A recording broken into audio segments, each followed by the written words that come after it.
very good morning, good afternoon, good evening to all the participants and the candidates for this NPTEL MOOC course. And as you know, the title of the course is Application of Forecasting, Regression and Time Series Model. And my good name is Raghunandan Sengupta from the IME department at IIT Kanpur. So, as you know, the three main basic areas where the coverage for this whole course for 30 hours, which is 60 lectures, would be number 1 in forecasting, number 2 in regression and number 3 in time series. And the 12th lecture which we are going to start now is basically the continuation of the averaging techniques and forecasting. So, this third week 12th lecture, which is the second lecture for the third week. So, what will be the coverage? If you remember, in the last class we were discussing about exponential smoothing with one parameter, non-adaptive, and we considered a problem in details. Then we started the non-adaptive exponential smoothing but with multiple parameters. And as I said, I had only discussed the model as such. So, that slide would be the first slide for this lecture, and we will continue discussing about that. So, the coverages would be exponential smoothing average, multiple non-adaptive parameter, and exponential smoothing single adaptive parameter. So, this was the model which I will again just briefly repeat. You have YT as the actual value, FT forecasted value, ET as the error, alpha I, because here there are 4 alphas. So, alpha 1, alpha 2, alpha 3, alpha 4 are the weights such that the sum of the alphas are 1. And if you see the model, it would give you the idea that you are trying to forecast for FT plus 1, that means standing today you are trying to forecast for one day later, tomorrow, and you are using weights of alpha 1 and alpha 3 for the actual value, which is YT today, and YT minus 1 one day behind, and correspondingly the weights which are alpha 2 and alpha 4 are the corresponding weights for FT, which is the forecasted value for today, and FT minus 1, which is the forecasted value for one day before. And if you remember, I had also said that few other constants can be added. Number 1 would be the case, a very logical one, where alpha 1 would be greater than alpha 2, which means the weight which I am assigning for today's actual value would be more than the weight for the forecasted value for today. Similarly, if I consider alpha 3 and alpha 4, alpha 3 being the weight for YT minus 1, so that weight would be more than FT minus 1, which is alpha 4. So, that can be one of the constraints. Obviously, you may say that why cannot we consider this set of constraint? Say for example, we have alpha 1 is greater than alpha 3, which is greater than equal to alpha 2 greater than equal to alpha 4. So, I am basically assigning weights alpha 1, which is for the actual value for today, that weight is more than the actual value of the weight which I am assigning to one day before. So, obviously, the weights being assigned to the actual values are much higher, and today's weight would be definitely much higher than I will not use the word much higher than one day before's weight for YT minus 1. And the corresponding weight which you will assign for the forecasted value, which is alpha 2 and alpha 4, would be low. That means, alpha 2 would be definitely less than alpha 1, alpha 3 and more than alpha 4. Where alpha 2 is basically the weight I am assigning for the forecasted value for today, and alpha 4 is the weight I am assigning for forecasted value for 1 day before. The metric which you can use in order to basically find out the best optimal weights and the model can be, as I said, mean squared error, absolute percentage error, absolute error. They can be weighted absolute error, they can be weighted mean square error, and obviously you can have the U statistics, which I had mentioned. I am again mentioning, be depending on the value of U statistics being equal to 1, which means its model forecasting and the name concept would be almost the same. U statistic value being less than 1, which means the model predicts better than the naive method, naive concept, and U statistic being greater than 1 means the naive method gives us better prediction than the model we are considering. And another constraint, just for information, which I did mention in the last slide for the last class, was the difference in the error between the actual value and the forecasted value for all different times of t should be less than equal to some epsilon. So, error is bounded, cannot exceed. Based on that, let us do one problem, which is example number 11. So, in the first row, third row and fifth row, we have the month starting from January to December. So, if I consider January to December as 12 time periods, so it is 12 into 3, 36 data points, and the corresponding y values, which are the actual values, are given in the second row, fourth row and sixth row. The values are, say for example, for January it is 200, similarly for February it is 135 for the first year, and if I continue, December is 175. For the next year, starting from January, it is 185 till the value of December for the second year is 190, and again for the third year, January is 200 and the last value for December is 210. So, likewise we have, as I stated, 36 values. Now, just for information, I plot this graph with the month being along the x axis. So, this is the x axis, which is basically the month.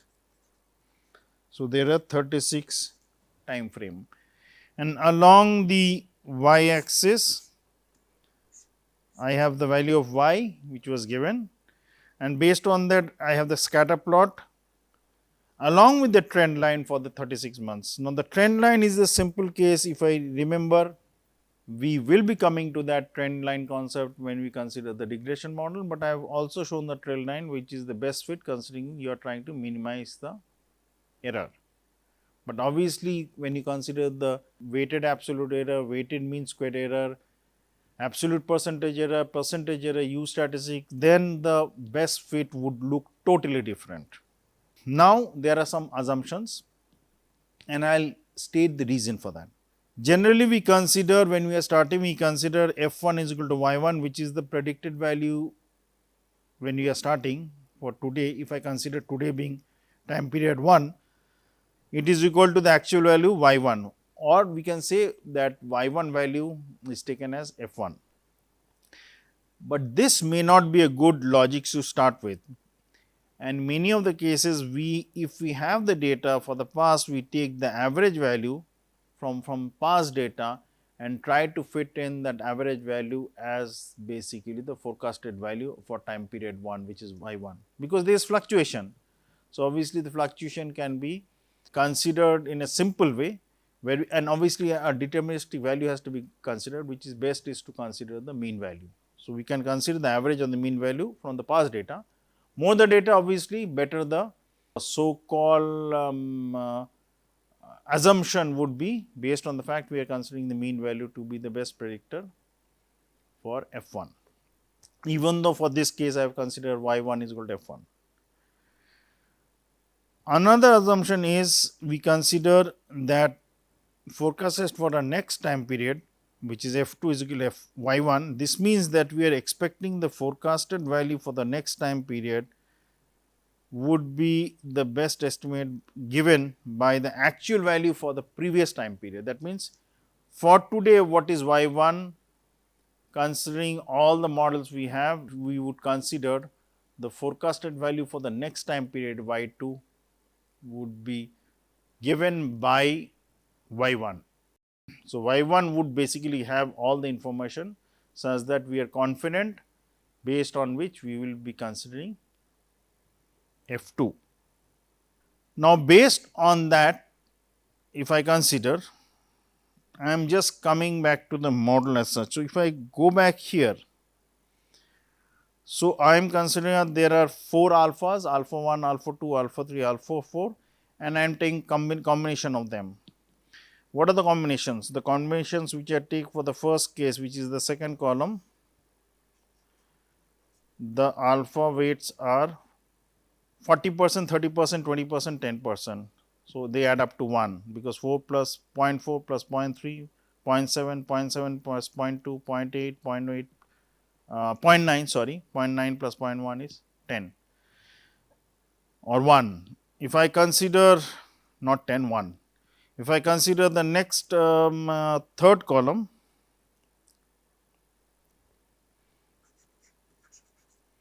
the weights are 0.5, 0.4, 0.1, 0. So, obviously, I can consider one of the weights as 0, because they are inclusive between 0 and 1, if you remember. The fourth column is basically where we consider the weights as 0.3, 0.2, 0.3, 0.25, 0.25, 0.22. And for the last column, if I consider, which is the fifth one, the weights are 0.3, 0.3, 0.2, 0.2, and if you see for all the cases, the weights are always 1. Now, based on the idea what the data you have 36 points, I want to consider the following assumptions we are going to take.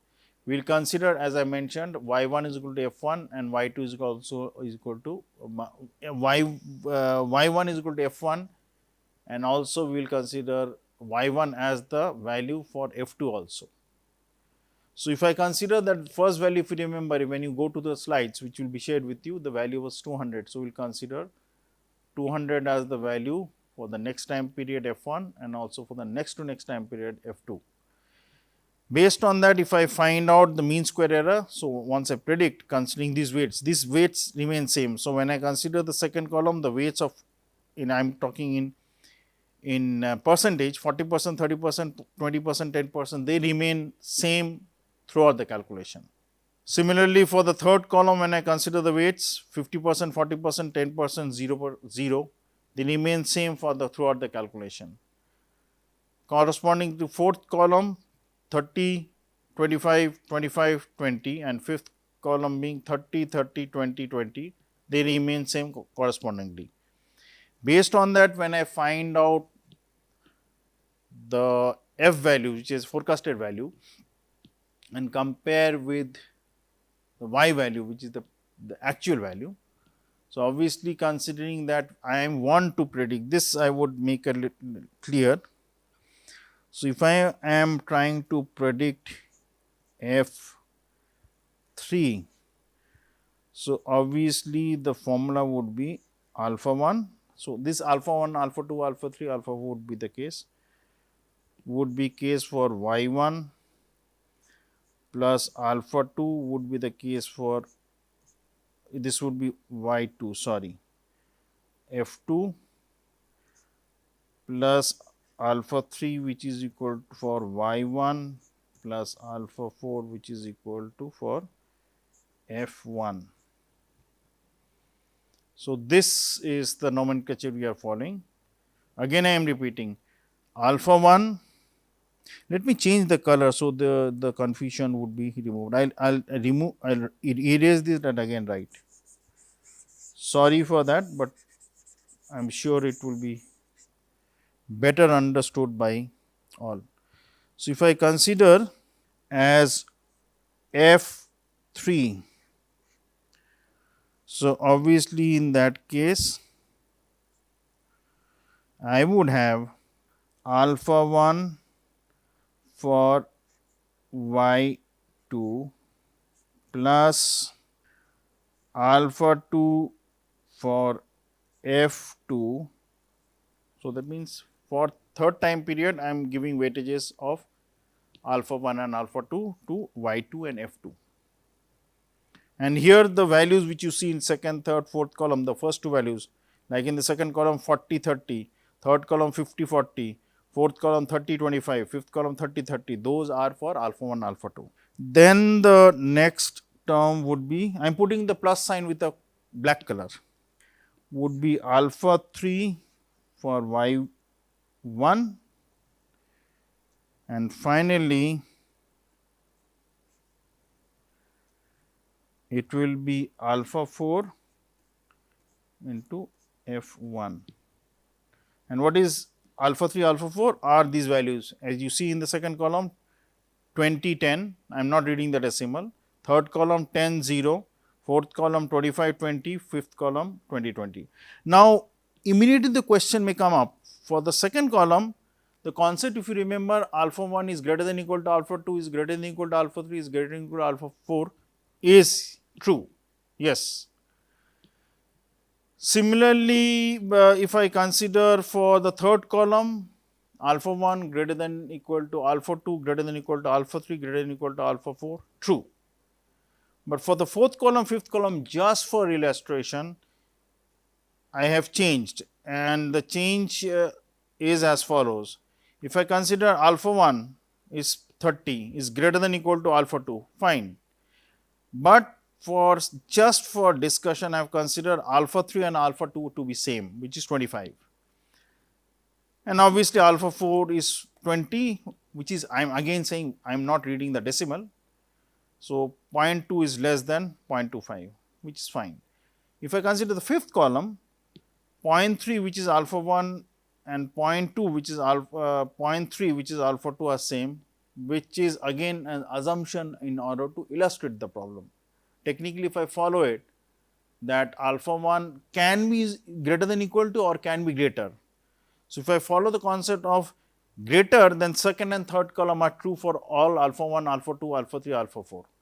But if I follow the concept of greater than equal to, it is true for fourth and fifth column, because alpha 1 and alpha 2 are same for fifth column and alpha 2 and alpha 3 are same for the fourth column. So, if I consider this formula, I put them in the value and I have these and erase this. I have the mean squared error, I have the mean absolute error, I have the U statistics, I have the absolute percentage error. And very interestingly, if you see, for the model which is fourth, which is given in fifth column, the mean square error is the least, which is 3050. I am not reading the decimal, just for simplicity and discussion. So, the mean square error for the first case, which is column 2, is 3248, for column 3 is 3332, then is 3145 and is basically 3056. And interestingly, if you see, this combination of the second column and the fourth column are giving better result with respect to the third column. So, that means you have to tweak and change, keep changing the values for alpha 1, alpha 2, alpha 3, alpha 4, but obviously, if the constraints are there, your search space of trying to find out the best combinations on alpha 1, alpha 2, alpha 3, alpha 4 is minimized. So, mean square error is minimum for the case of when the weights are 0.3, 0.3, 0.2, 0.2. Similarly, if I go to mean absolute error, U statistics and MAPE, which is absolute percentage error. Interestingly, the fourth model, which is given in the fifth column for the corresponding values of alpha 1 to alpha 4, they give the best result, because for MAE, the value is about 45.83, which is less than the other three MAE values. U statistics for all of them are less than equal to 1, and this 0.85 is the best. That means, interestingly, for all the four models, they would give better results than the naive method. And if I consider the absolute percentage error, then also the absolute percentage error is about, percentage wise, is about 24%, 24.23, while for the percentage error for model 1, which is in second column, model 2, which is in third column, model 3 which is in fourth column, our corresponding values are 25.26, 25.50 and 24.70. Now, the question may arise that why I have taken only these 4 values, set of values of alpha 1 to alpha 4. Can't I consider more values? Yes, you can consider, but I have not considered just to illustrate that. The next question can be, what if I have too many constraints? Can that be solved as an optimization problem? Yes, you can solve it as an optimization problem, but optimization as a course or as a discussion is not part of this forecasting, regression and time series model. So, I have omitted that. Obviously, you can solve it accordingly. And if you consider, you can, as you are finding it out here, maybe, and we will see later, maybe you will have a different statistic which is of trying to find out the best model, whether MSC minimization, MAE minimization, U statistic minimum value, MAP minimum value, you may have different models corresponding to the statistic which you are using. Here, for the example, for all the statistic, only one model is coming out to be the best, which is given in the 5th column, for which alpha 1 to alpha 4 are 0.3, 0.3, 0.2, 0.2. When I plot the data, and this is one of the plots. So, the plot is given for 2 diagrams. Number 1, which is blue in color, is for y, which is this one, and it is fluctuating, if you remember. Now, what I do is that, considering the weights of alpha 1 to alpha 4 is 0.3, 0.3, 0.2, 0.2, if I have, then the plot is given by the orange line, which is f. And if you see, the line which is the yellow one or orange one is much more smoother. There is less aberration, less dispersion, which means that you are trying to fit in so called not the best fit line, you are trying to basically follow the trend to the maximal possible extent. Now, the question can be that, is it the best method? No, it is not, because you are now utilizing the exponential smoothing average with different parameters, such that you want to keep changing the parameters based on either y1 minus y1, f1, f minus 1, depending on the weightages you want to assign for the actual values for time period 1 and time period t minus 1, predicted values time period 1 and time period t minus 1. Now, if I plot the errors, now the errors which I plot are for the alpha values considering set 1, 2, 3, 4. Now, set 1, 2, 3, 4 are basically the and by the way, the errors which I am plotting it here are based on the mean square error. I am not considering the mean absolute error, not the concept of U statistics and all these things. If I plot for the model 1, 2, 3, 4, which is given in column 2, 3, 4, 5, and the corresponding coloring scheme as shown for model 1, set 1, the blue one, model 2, which is the orange one, model 3 is the gray one. So, I do not have gray, I will utilize black one, and the last one being the yellow one for model 4. If I plot it, you see the errors are almost the same. So, even if the errors we have taken for model 4, which was the 5th column, but the differences was very less, if you have noticed it. So, based on that, from the diagram, not much of differentiation can be done. But considering the table which I said, we were much more convinced to take the model 4, which was for the case of the 5th column considering the alpha values. Now, the question can we draw for the weighted mean square, weighted absolute, absolute, percentage error? Yes, we can do.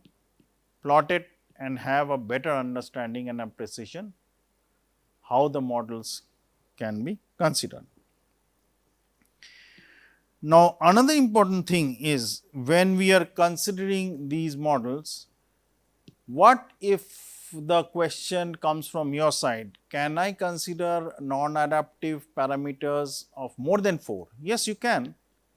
Consider you have alpha 1, alpha 2, alpha 3, alpha 4, alpha 5, alpha 6, where alpha 1, alpha 2 is basically for y 1 f 1, alpha 3, alpha 4 is basically for y minus 1 f minus 1, and alpha 5, alpha 6 is for y minus 2 f minus 2.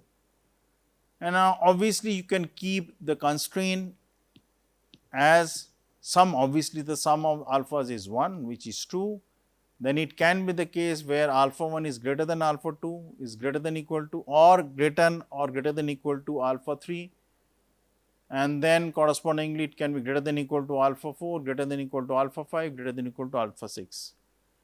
But the problem remains that you have to basically do a lot of simulation, lot of time permutation combination. So, if the constraints are there, then you have to find an optimization model, which I said, but your task would be much limited in the sense you know these are the constraints based on which you can solve the problem.